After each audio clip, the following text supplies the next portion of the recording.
Assalamualaikum warahmatullahi wabarakatuh. Saya Septiara Sorasmita dengan NIM 228020050. Saya dari kelas B, jurusan Pendidikan Fisika, Universitas Sultan Ageng Tirtayasa.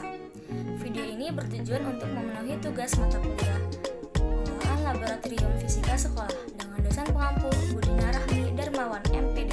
Dalam video kali ini kita akan membahas tentang pengembangan pesawat Edward dari berbagai sumber, diantaranya dari 5 jurnal nasional dan 1 jurnal internasional. Sebelum kita lanjut tentang pembahasan pengembangan pesawat Edward, saya akan menjelaskan pengertian pesawat Edward itu sendiri. Pesawat Edward merupakan suatu alat fisika yang digunakan untuk mengukur percepatan gravitasi yang bekerja berdasarkan prinsip hukum Newton, yaitu GLD dan GLBB. Alat ini tersusun atas seutas tali yang dihubungkan dengan sebuah katrol, di mana pada ujung tali dikaitkan massa beban 1 dan massa beban 2. Pada jurnal pertama yang berjudul Pengembangan Eksperimen Fisika Berbasis Komputer yang ditulis oleh Philip N. Rizky Suryantari dan Sofia Haryani. Pada eksperimen berbasis komputer kali ini, katrol yang digunakan diganti dengan katrol yang terpasang di antara gerbang cahaya dan dihubungkan dengan komputer. Kelebihan dari eksperimen berbasis komputer ini yaitu pelaksanaan praktikum dapat dilakukan dengan cepat dan memberikan informasi yang lebih luas. Yang kedua, penggunaan katrol yang diintegrasikan dengan gerbang cahaya sebagai sensor dapat dengan mudah diintegrasikan dengan peralatan laboratorium. Yang ketiga, mahasiswa dapat mengikuti pelaksanaan praktikum sesuai perkembangan itu. Kekurangan eksperimen berbasis komputer ini yaitu perangkat yang digunakan sebaiknya menggunakan spek yang tinggi agar hasil yang dihasilkan lebih akurat. Selanjutnya, biaya yang dibutuhkan cukup besar. Gambar rancangan pada eksperimen fisika berbasis komputer yaitu tertera pada video. Selanjutnya, pada jurnal yang kedua yang berjudul Rancang Bangun Rangkaian Timer Otomatis Pesawat Edward yang disusun oleh Dema Siska Aprilia, Wolfert Tambunan, dan Sugianto. Timer otomatis dirangkai dengan menggunakan sifat magnet sementara yang berfungsi menahan beban yang menggantung dan dihubungkan dengan stopwatch dan sensor getar. Ketiga komponen utama tersebut dihubungkan dengan menggunakan rangkaian elektrolika sedemikian rupa sehingga ketika sifat magnet hilang dan beban jatuh, stopwatch dapat mencacah waktu dari beban mulai bergerak sampai beban menyentuh permukaan sensor getar dan berhenti bergerak. Perbedaan persentase kesalahan waktu yang dibutuhkan oleh beban untuk bergerak dari ketinggian tertentu dengan menggunakan timer otomatis terhadap teori berkisar antara 1,95% sampai 4,34%.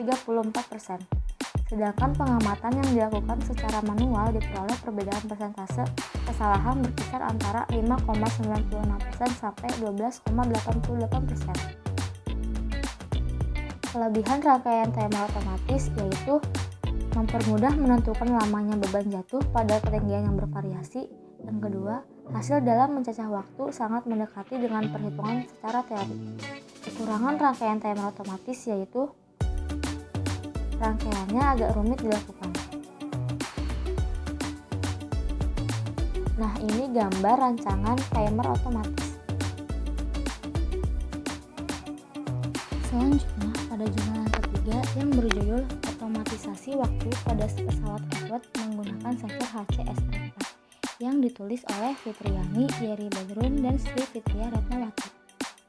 Sensor ultrasonik HCSR4 merupakan sensor yang bekerja berdasarkan prinsip pantulan gelombang suara, di mana sensor menghasilkan gelombang suara yang kemudian menangkapnya kembali dengan perbedaan waktu sebagai penginderaan.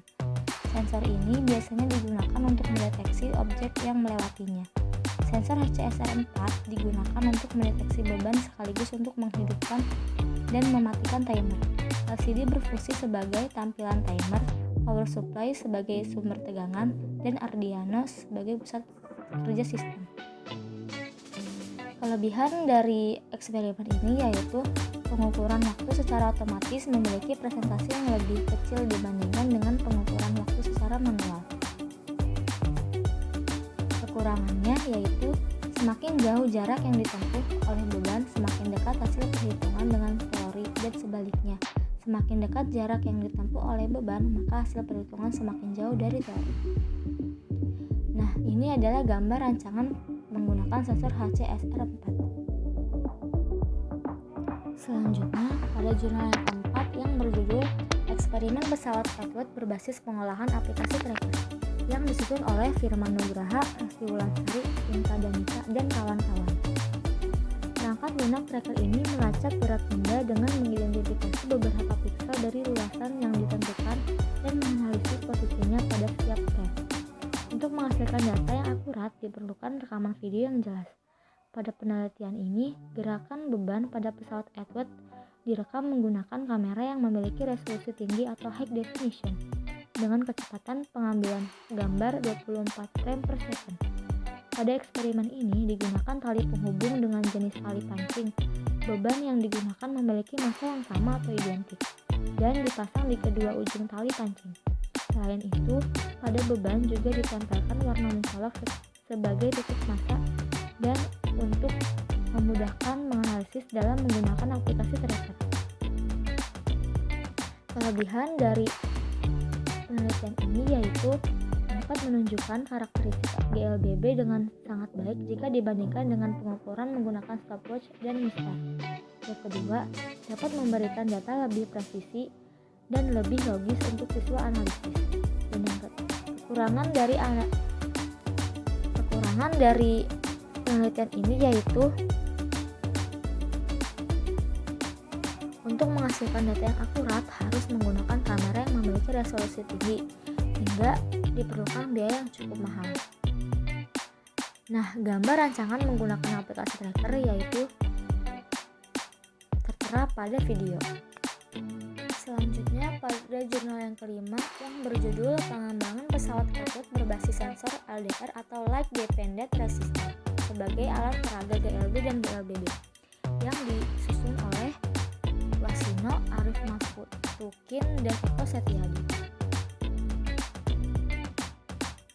Alat ini menggunakan digital stopwatch yang dihubungkan dengan rangkaian otomatisasi sensor LDR, sehingga diharapkan dalam penggunaannya lebih akurat dalam pengambilan waktu saat praktikum.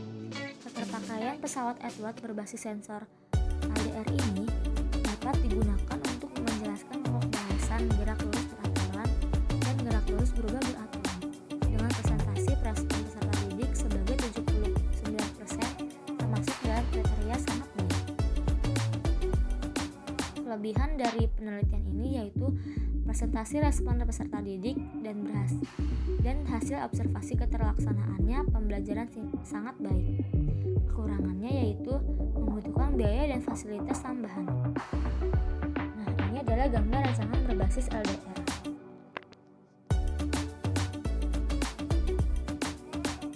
Selanjutnya, pada jurnal yang ke-6 yaitu jurnal internasional yang berjudul Architecture of Edward Machine Probes with Sensor Passive Infrared atau arsitektur alat peraga mesin Edward dengan inframerah pasif berbasis sensor yang disusun oleh Dandan Luhur Saraswati dan Delia Arcadina Putri.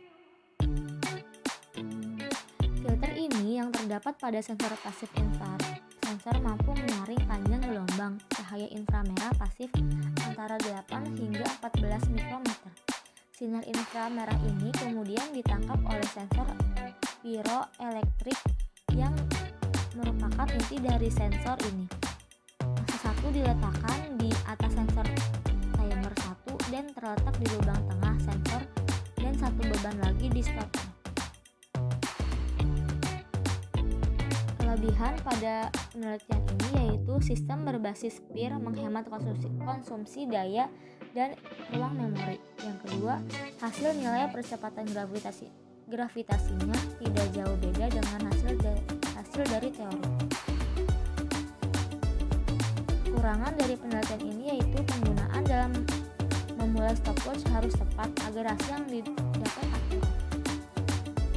Nah, ini adalah gambar dari penelitian arsitektur alat peraga mesin Edward dengan inframerah pasif berbasis sensor.